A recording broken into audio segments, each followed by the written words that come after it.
Tele.tv.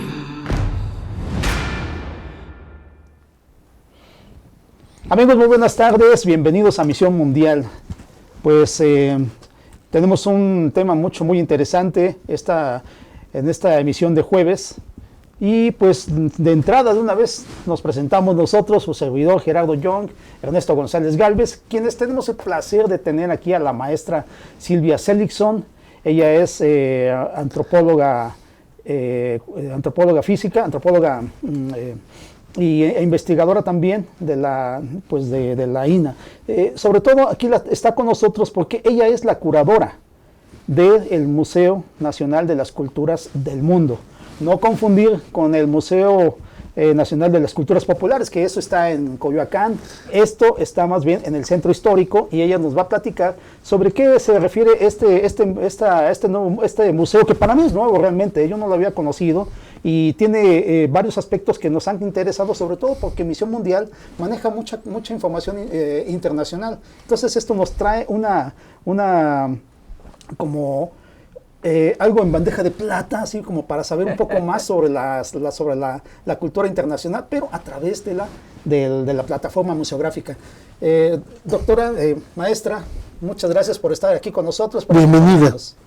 Gracias, al contrario, un placer tener la oportunidad de compartir y dar a conocer al público que no conoce el Museo Nacional de las Culturas del Mundo, del INA, que es de hecho el único museo en México y Latinoamérica dedicado a culturas del mundo y que cuenta con salas permanentes, exposiciones temporales y una colección muy amplia que ha sido básicamente donada por las embajadas y centros culturales de más de 23 países, que son las culturas que tenemos representadas en el museo.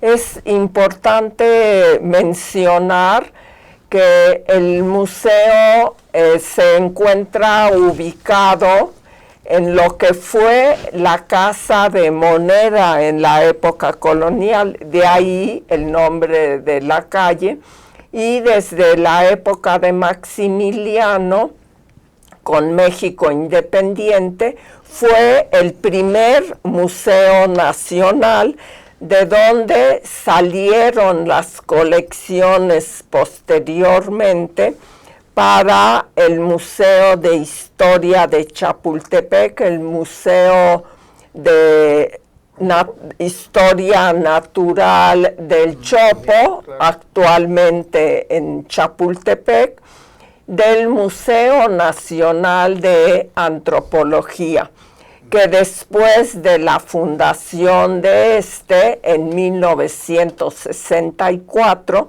a partir de 1965, el museo quedó como Museo de las Culturas del Mundo, cuando salieron las otras colecciones.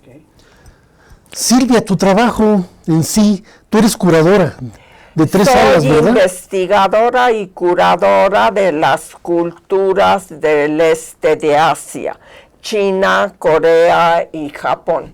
Y he colaborado en otras exposiciones temporales que tocan el sudeste asiático, la India y el norte de Asia, ¿no? O sea, donde está Tíbet, ¿no? Claro. Por ejemplo. Tíbet. Adelante.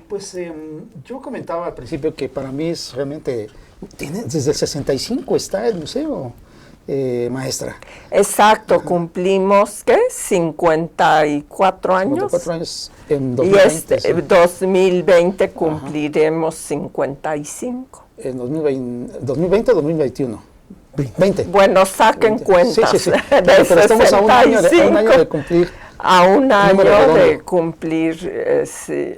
Y el museo se ha dedicado a hacer exposiciones temporales que abarcan principalmente temas modernos y contemporáneos, Claro. que ha atraído muchísimo público, ¿no? Sí. Y hoy en día somos uno de los primeros 4 o 5 museos con mayor número de asistentes al interesante. museo. En un fin de semana hemos logrado tener más de 5,000 visitantes, Ok. dependiendo el tipo de exposición, que atrae mucho a los jóvenes, sobre todo, ¿no? Temas contemporáneos, tenemos talleres, tenemos espectáculos de música, cuentacuentos, en fin, toda una serie de actividades Sí. que yo creo que ahora ya poca gente no nos conoce. Exactamente. Bueno, a veces en los círculos intelectuales y culturales nacionales de México, pues se critica mucho que el gobierno, o los gobiernos, no nada más muchos gobiernos anteriores, no invierten en cultura. Y eso me lleva a hacer, ¿será eso el problema o será que nosotros no vamos a visitar lo que ya tenemos realmente, ¿no? Yo creo que es un poco ambas Cosas. razones, ¿no? Desde luego tenemos un presupuesto limitado. Como Museo Nacional, somos uno de los aproximadamente 140 museos y monumentos históricos que aglutina el INAH, el Instituto Nacional de Antropología e Historia.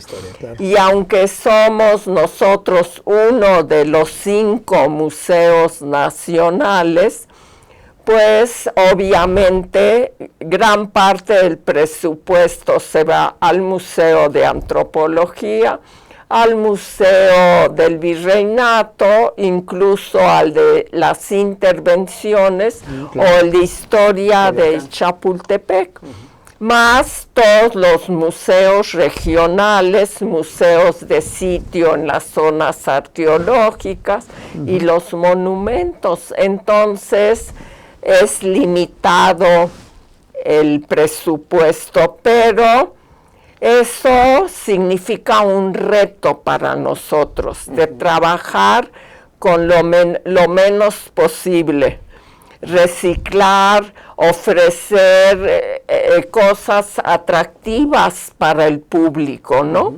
Sí.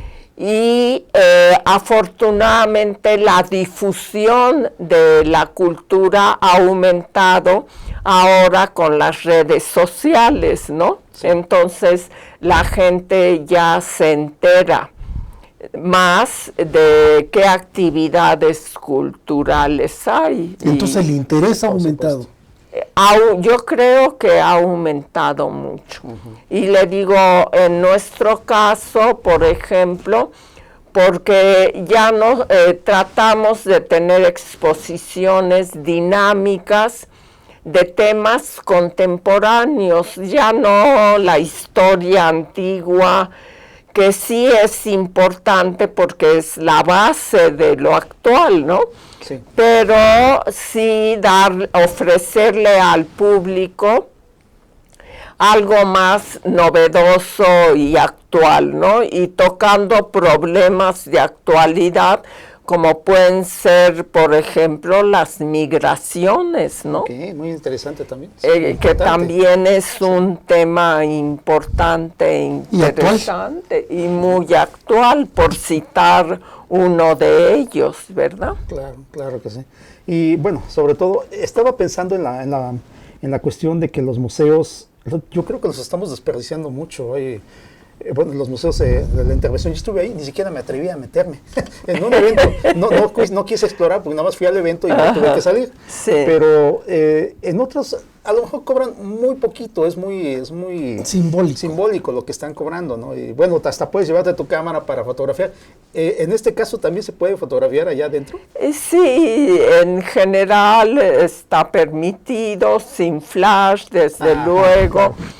Y bueno, nuestro museo es gratuito.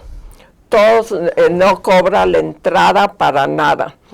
Y ciertas restricciones a la fotografía se deben a que a veces vienen exposiciones de otros países que tienen restricciones para su fotografía, ¿no? Sí, para cuidarlos, ¿no? Cuidar por razones de mantenimiento y de derechos, ¿no? Que luego... Es dificilísimo. Exacto, en los intercambios de exposiciones entre museos, a veces hay ciertas limitaciones, ¿no? Claro. Pero en general se permite tomar fotografías, ¿sí? Y sobre todo ahora, porque miren, antes, sobre todo los estudiantes, alumnos de primaria que van mucho a nuestro museo por el complemento para la historia universal, se la pasan escribiendo los textos en vez de apreciar las piezas.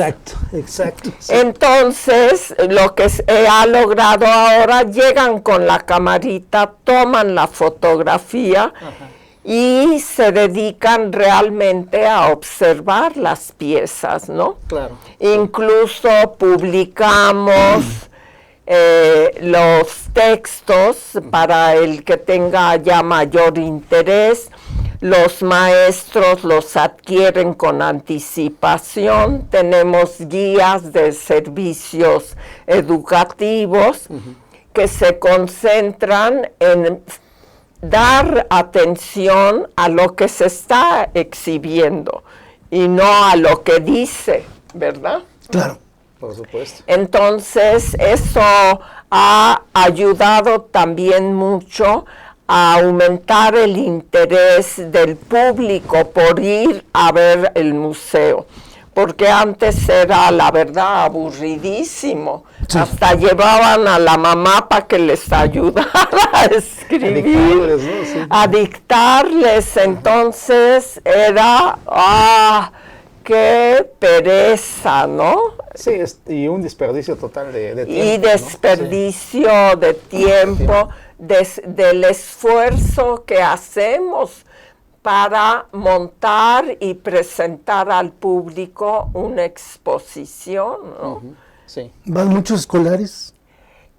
Un porcentaje alto son estudiantes, como les digo, muchos de primaria, de secundaria, incluso universitarios y ahora también público en general.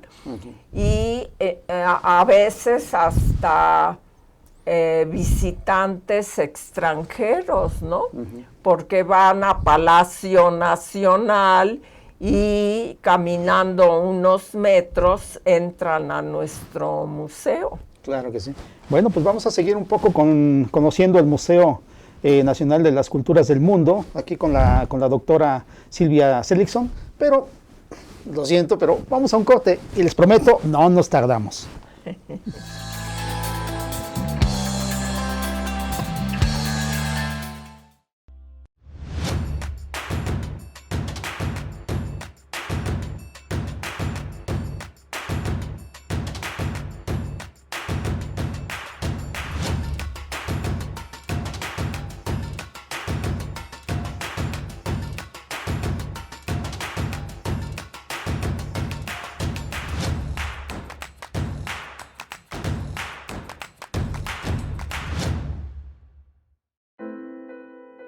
Fue en estas aulas y en estos pasillos que durante más de 4 años y medio tuve la oportunidad de adquirir conocimientos, cultivar buenas amistades y reforzar valores que rigen mi vida. En mi gestión al frente de Jardines de México, trabajando con responsabilidad y honestidad, y en conjunto con un grupo multidisciplinario, hemos podido colocarnos como un punto emblemático del estado de Morelos y llegar a ser reconocidos como el jardín floral más grande del mundo. UNILA es más. Visita unila.edu.mx y conoce nuestra oferta académica.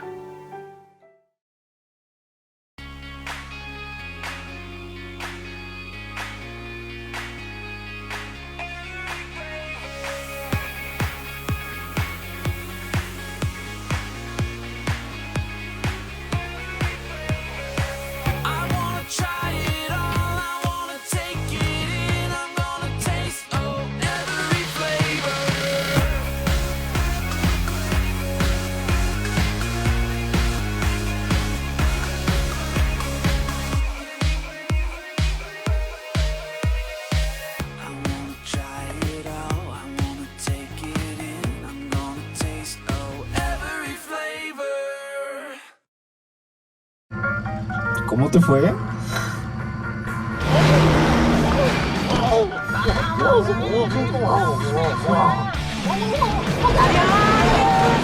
Entonces estás agotado.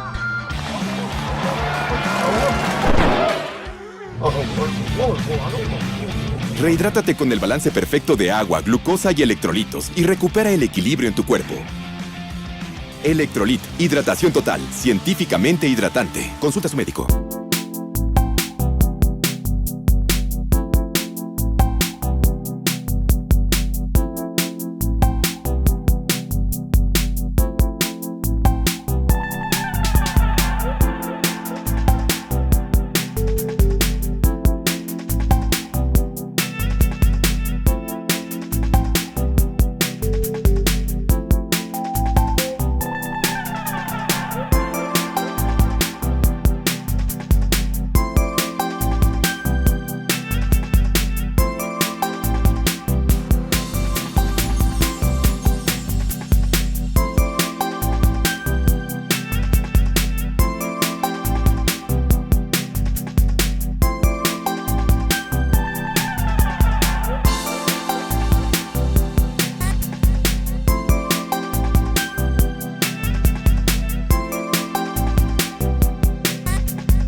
Estamos de fiesta. AzTL.tv cumple 7 años al aire, brindando un contenido extraordinario y comprometido.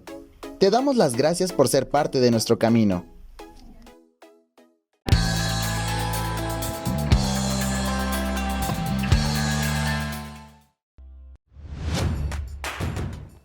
Regresamos, amigos.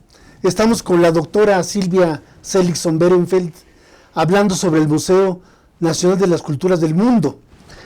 Vamos a referirnos ahora a las salas donde ella está dedicada, especializada y que se encarga de su investigación, de su mantenimiento, de su preservación informativa. Son las salas de China, Corea y Japón, ¿verdad? Sin embargo, yo creo que sería importante, hermano, que nos platicara un poco, porque yo realmente no distingo un poco la diferencia entre curadora y pues no sé, que a veces se le confunde como que son los que están conservando, restaurando las piezas de arte, ¿no? De obras, las obras de arte. Pero ¿en qué consiste el trabajo que realiza, maestra? Sí, bueno, primero en la investigación, ¿no? Uh-huh. En reunir toda la información necesaria sobre lo que se va a exhibir, darle un contexto a los objetos, ¿no? Sí. Que nos, aún los que nos mandan de fuera ya con como una exposición especial, darle un contexto que puede ser desde por temas, por épocas, en fin, ¿no? Y luego de seleccionar las piezas, hacer un guión para el equipo de museografía, que es el encargado de colocarlas en vitrinas o en nichos o tarimas o módulos, y el curador, como investigador, decide en dónde y cómo ubicarlas, ¿no? ¿Cómo no? No, que a veces nos peleamos porque el museógrafo se inclina por la belleza, nada más, Sí. o por lo estético, Sí. o no, maestra, aquí queda una pequeña con una grande, déjeme poner las grandes y las pequeñas. Pues no, ¿verdad? Porque depende del tema, ¿no? Sí. Y del tiempo y de darle una coherencia al recorrido para que el visitante se adentre en la exposición y aprecie las obras, no solo porque, ay, qué bonita, o esta no me gusta, ¿no? Sino darle un contexto histórico y social. Claro. Entonces, ese es nuestro trabajo y también, obviamente, supervisar el montaje, trabajar junto con el equipo de museografía, con el equipo de diseño, para decirles qué colores es importante usar, qué gráficos que sean acordes con la cultura, porque como sabemos, el color tiene un significado particular para cada cultura. Los colores, ¿verdad? Claro. ¿Qué estamos viendo en este momento? Ahora estamos viendo la sala permanente de China, que fue renovada en 2013. Y el objetivo que yo me planteé en la renovación de las 3 salas, que fueron primero la de China, 2 años después la de Corea, como vemos acá, son algunas piezas de Corea. Son atuendos coreanos. Y luego de Japón. Dar en lo posible, como las piezas me lo permitían, temas afines para que el público pudiera comparar las creencias religiosas, las aportaciones, las ofrendas de cada cultura. Entonces, más que mostrar lo que comparten, es lo que las hace diferentes, ¿no? Sí. También ahora estamos viendo la sala de Corea, la habitación dedicada a las mujeres en la época tradicional, donde había una separación de la vida femenina y la masculina, ¿no? Y que se refleja incluso en los objetos que rodean su habitación, ¿no? Ese biombo está formidable. Sí, y obvio, desde luego, son las flores y los animales representativos de cada una de las, no solo estaciones del año, sino los meses del año. Y todo, y es otro énfasis en que yo hago, lo que yo llamo idea y símbolo, que nada es adorno, ¿no? Todo tiene un significado y simboliza algo. Desde la flor nacional hasta las aves representativas de cualidades de las personas y las aves, y ese, por ejemplo, es una réplica de una pintura del siglo XVIII con un tema budista y que nos fue donada por el Museo Nacional de Corea en Seúl, ¿no? Okay. Y esta es otra vista también de la sala permanente de Corea. De Corea. Y como les digo, y a veces también es importante darle a entender al público que no por el hecho de que sean réplicas o reproducciones no sean importantes. Son hechas por expertos artesanos con las técnicas tradicionales, que lo único que las diferencia es el momento en que fueron hechas, ¿no? Y como son piezas, muchas de ellas, tesoros nacionales o bienes culturales intangibles o sí, materiales también de los países, es obvio que esas piezas no viajan. ¿Verdad? Sí, claro, Entonces, claro. Bueno, esos son, por ejemplo, los objetos del cuarto del erudito coreano, que como ustedes ven, muy sobrio comparado con el de las mujeres. ¿Verdad?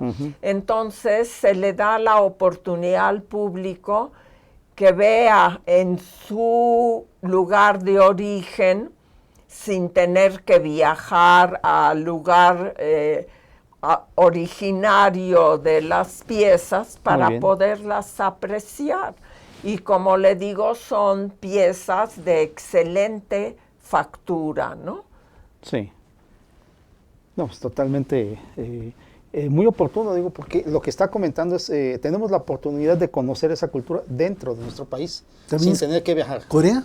Ese es de Corea, es el traje tradicional de la reina en la época Joseon, que fue de finales del siglo XIV a principios del siglo XX, ¿no?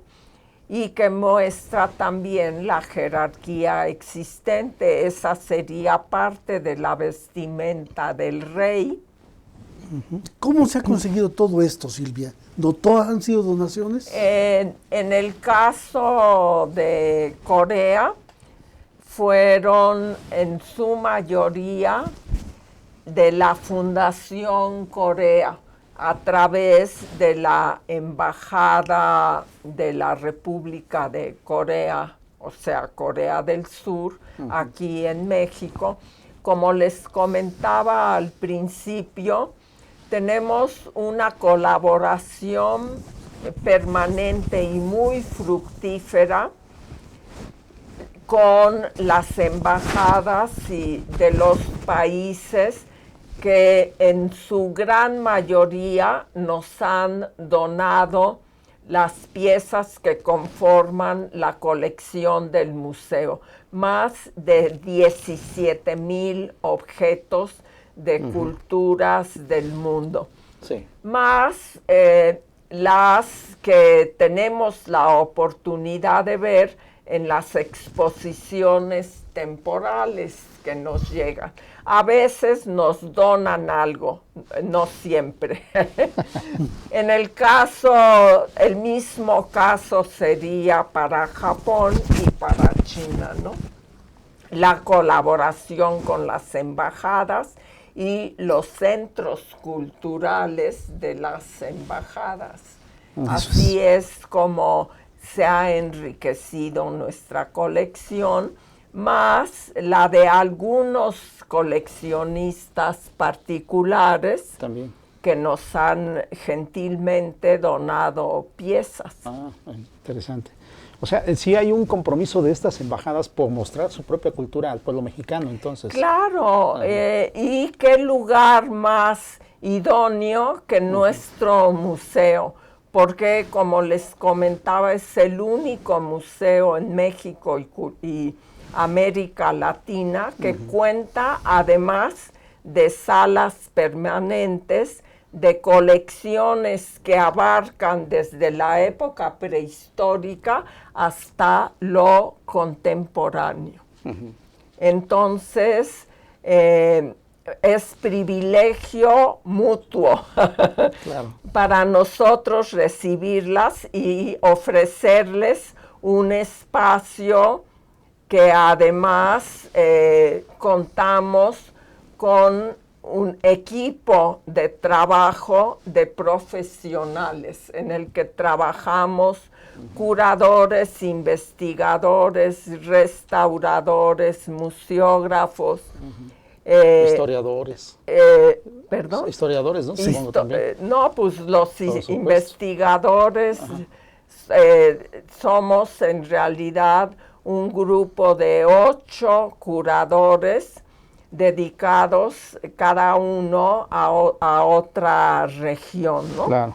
Y en la mayoría somos antropólogos, porque nuestro enfoque es antropológico. Sí, por supuesto. También, Claro, sí. no es de bellas artes, Ajá. sino antropológico, que implica todas las áreas de la antropología, ¿no? Sí. Etnohistoria, etnografía, etnología, lingüística, Sí. antropología física, antropología Social. social, todas las áreas, y tratamos según los temas, arqueología, según los temas exhibidos en nuestras salas, resaltan ya sea en la exposición permanente o en la temporal, algunas de las áreas de la antropología. Es precisamente por eso somos un Museo Nacional de Culturas del Mundo dentro del Instituto Nacional de Antropología e Historia, ¿no? Sí, por supuesto. Bueno. Bueno, pues, ¿tú qué crees? ¿Al público le interesa más de las 3 salas que estamos hablando? Es interesante. ¿Cuál es la que le dan más preferencia? Bueno, en realidad las 3, porque depende lo que está de moda. Hoy en día con el K-pop famoso, coreano, pues ya les interesa Corea, ¿no? Claro. Cuando ha sido temas que son muy intrínsecos de la cultura japonesa, pues van a la sala de Japón, ¿no? Para ver las armaduras, los sables, ¿no? Sí. Y en el caso de China, pues la pintura, la escultura, la moda, como mencionábamos hace un momento entre nosotros, de temas contemporáneos que atraen. Tuvimos cuando fue la de moda de famosos diseñadores chinos, llegaron muchos estudiantes de las escuelas de diseño, por ejemplo. Entonces, pues la verdad, todas atraen al público, ¿no? Así como las otras salas que tenemos en el museo. Sí. Y, por ejemplo, la del Mediterráneo, que incluye Roma, Grecia, Egipto. Ahora exposiciones temporales, más bien que otras salas permanentes, porque el museo entró en una etapa de renovación desde hace 10 años y estamos, la directora Gloria Ortiz actualmente, dar énfasis a algo más dinámico a través de exposiciones temporales, más que de salas permanentes. Muy bien, ¿no? Bueno, pues entonces vamos a un corte para seguir un poco con los retos que tiene el museo, porque también son muy interesantes. No se vayan, no se vayan, quédense con nosotros.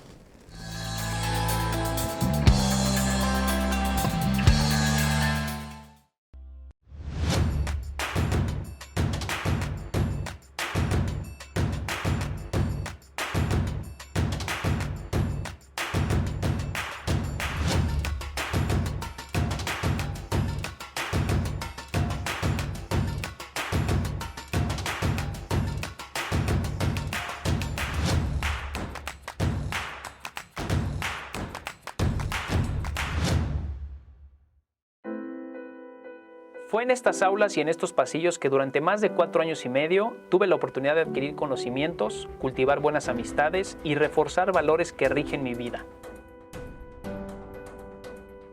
En mi gestión al frente de Jardines de México, trabajando con responsabilidad y honestidad, y en conjunto con un grupo multidisciplinario, hemos podido colocarnos como un punto emblemático del estado de Morelos y llegar a ser reconocidos como el jardín floral más grande del mundo. UNILA es más. Visita unila.edu.mx y conoce nuestra oferta académica.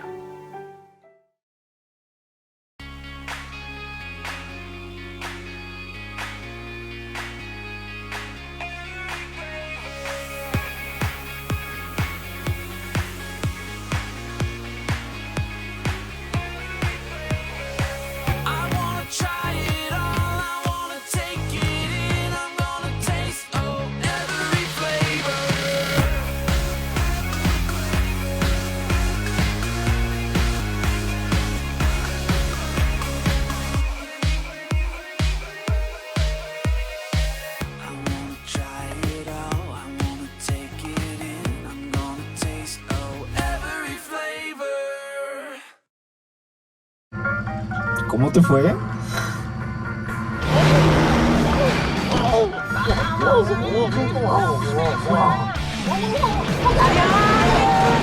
Entonces estás agotado.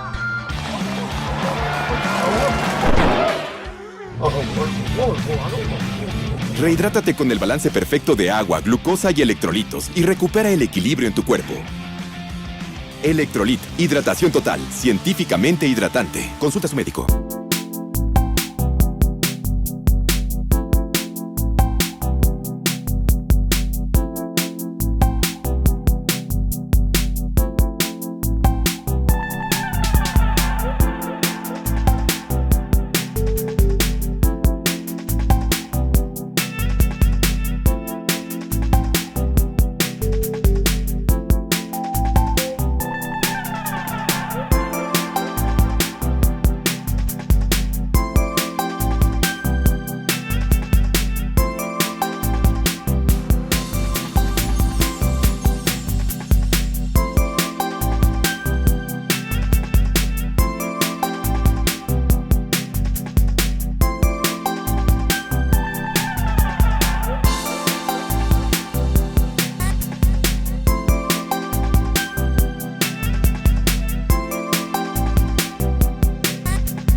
Estamos de fiesta. AzTL.tv cumple 7 años al aire, brindando un contenido extraordinario y comprometido. Te damos las gracias por ser parte de nuestro camino. Bien amigos, regresamos. Estamos en el programa Misión Mundial con la doctora Silvia Seligson-Behrenfeld, hablando de las salas permanentes China, Corea, Japón. Estamos hablando del Museo Nacional de las Culturas del Mundo. Queremos ahora abordar en esta última bloque el futuro del museo, los planes y proyectos para este año, un tanto cuanto lo que se desea exhibir y la conservación, obviamente.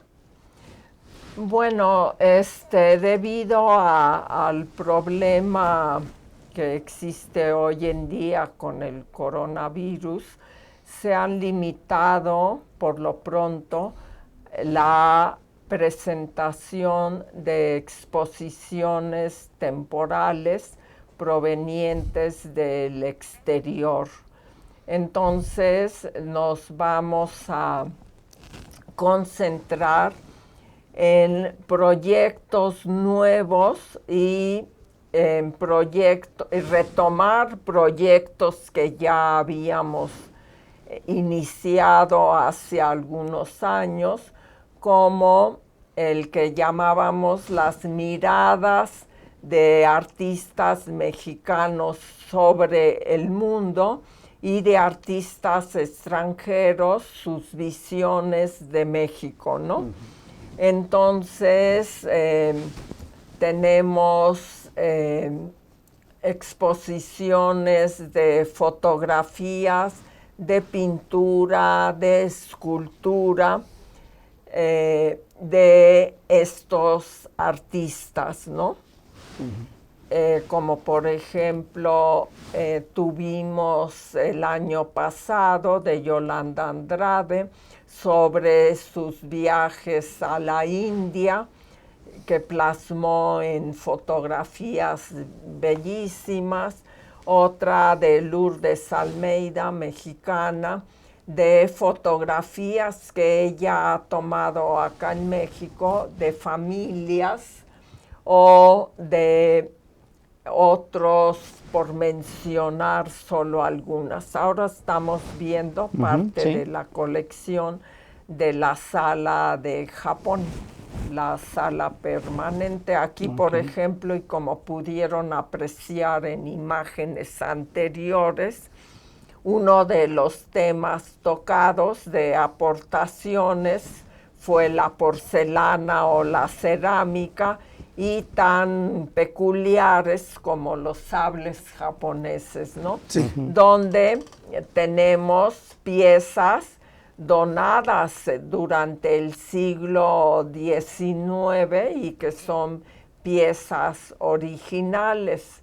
En otros casos, pues hacemos uso de algunos de los objetos relacionados con el teatro No, por ejemplo, que es peculiar de Japón, y complementamos con pantallas, ¿no? Donde se muestra en videos algunas de las representaciones características.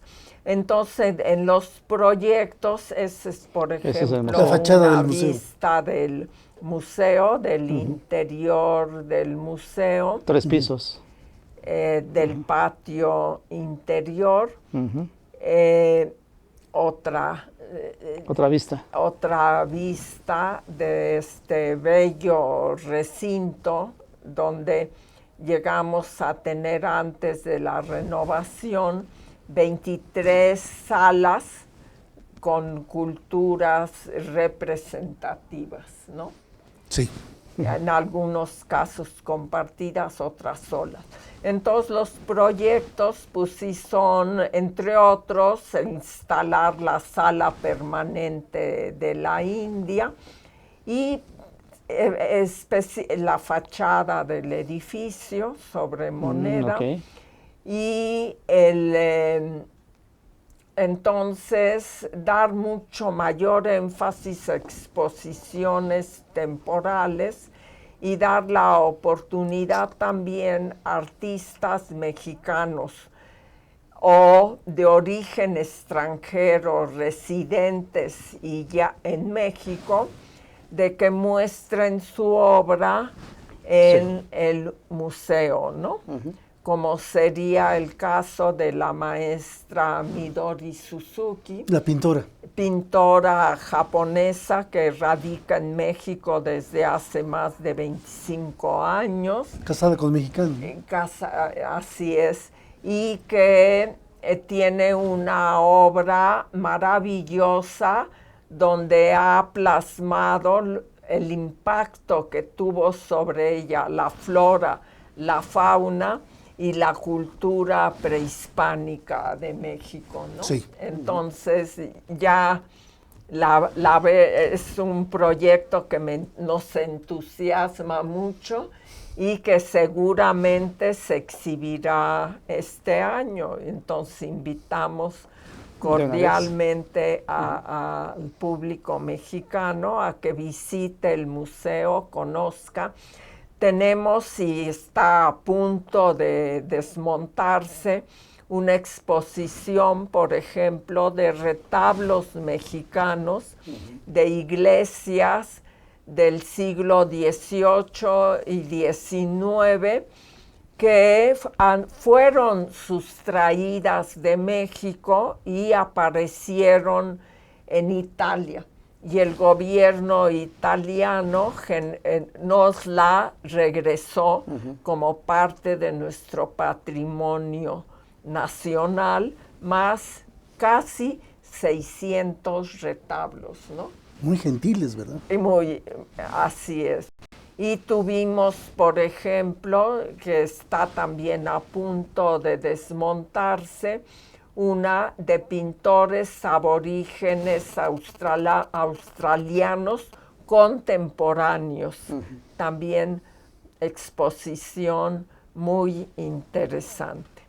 Este mundo no lo conocemos físicamente. El altar que se pone cuando el Día del Niño.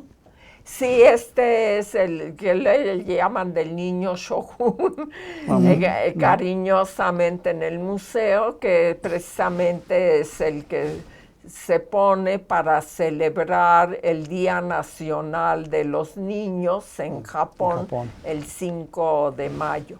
Ahí tenemos, por ejemplo, piezas mexicanas de laca que tienen la influencia de las lacas japonesas, ¿no? Así como en la sala de China, los mantones de Manila y la vestimenta de tehuanas y juchitecas que tuvieron influencia de China durante la época colonial con el famoso galeón de Manila o de Acapulco. Entonces también damos un poco un enfoque para mostrar que los intercambios son en ambos sentidos, ¿no? También. Y que ninguna cultura en realidad es pura y existe de manera independiente, ¿no? Y lo que queremos es que el público aprecie sin comparar en el sentido de decir es mejor o es peor, ¿no? Sino apreciar cada una en su esencia, ¿no? Claro que sí. Maestra, una pregunta que quisiera hacerle. En 2011 tuve el privilegio de estar en Beijing, allá en China. Yo visité el Museo de Historia que está allá cerca de la Ciudad Prohibida. Es un edificio como de 13 pisos, 14 pisos, es enorme. Y sinceramente, bueno, como estuve nada más de viaje un par de días, unos cuantos días, a mí no me dio mucho tiempo de estar viendo, estaba de hecho casi como en visión express. Mira esto, mira aquello, oye, qué interesante, pero no recalcabas nada. En el caso del museo, ¿como cuánto tiempo necesitaría un espectador o un visitante para hacer un buen recorrido? Porque yo el que hice fue muy somero. A ver todo. Ajá. No, usted dice nuestro museo o los de China. Sí, Museo Nacional. Porque Sí, China todo es enorme, sí. ¿no? Sí, ajá. Y bueno, México, por ejemplo, para ir al Museo de Antropología no puede ver todo 2 días. en un día. Ajá. Para ir a nuestro museo tampoco, porque además de las salas permanentes, Sí. tenemos hoy ya como 10 salas renovadas para exposiciones temporales, ¿no? Entonces, sí es interesante verlas con un poco de detalle, Sí, ¿no? detenimiento. Y ese es el reto, que tenemos todos los museos, hacer atractivo para el público, Sí. captar su interés y despertar además el interés por conocer más. Ya nosotros no damos las verdades finales, ¿verdad? Es el otro reto de hacer que el público reflexione, el público se identifique con experiencias de su vida Sí. individual o su vida cotidiana, cómo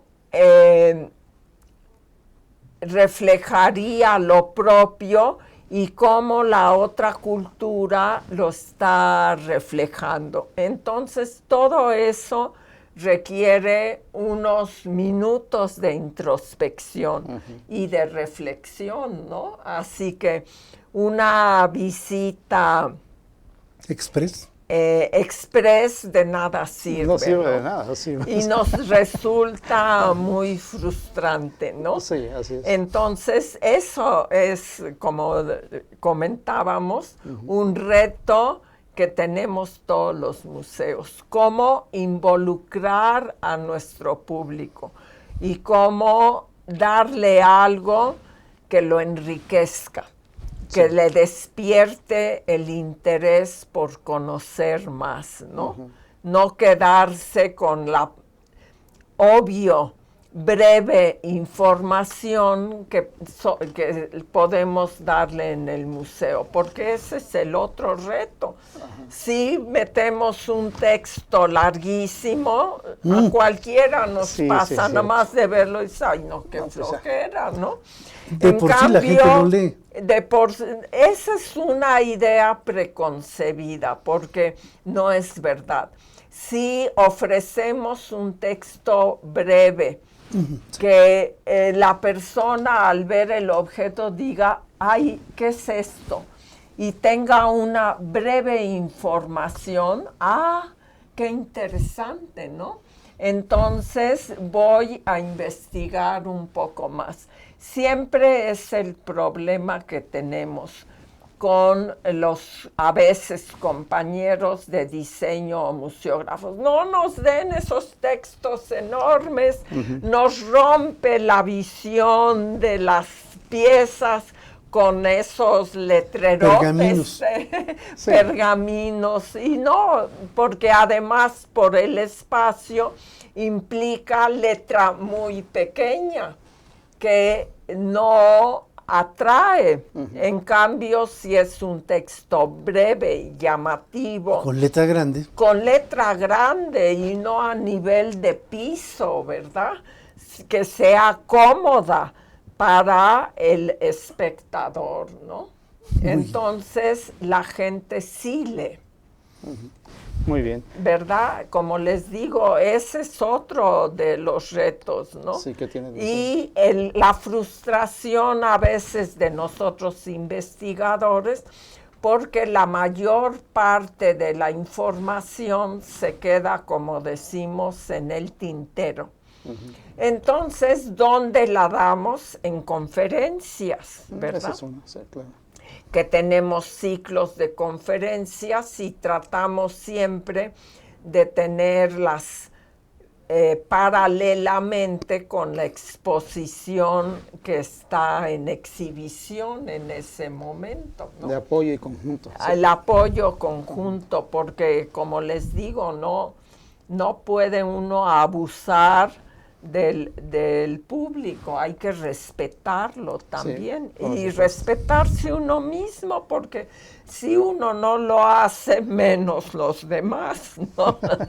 Pues menudo reto tiene el museo también, y pues le agradecemos mucho su visita aquí a Misión Mundial, que no sea la última. primera ni la última. Hay mucho de qué hablar todavía sobre el museo y la queremos aquí muy seguido, maestra Silvia Seligson.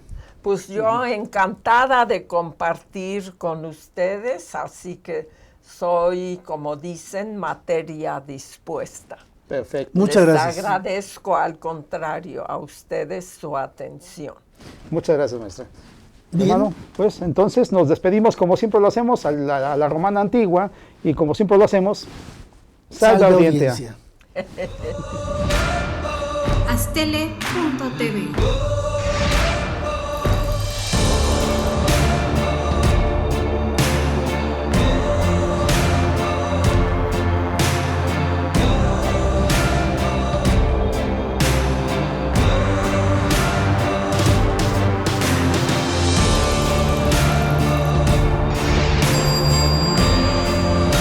Astele.tv.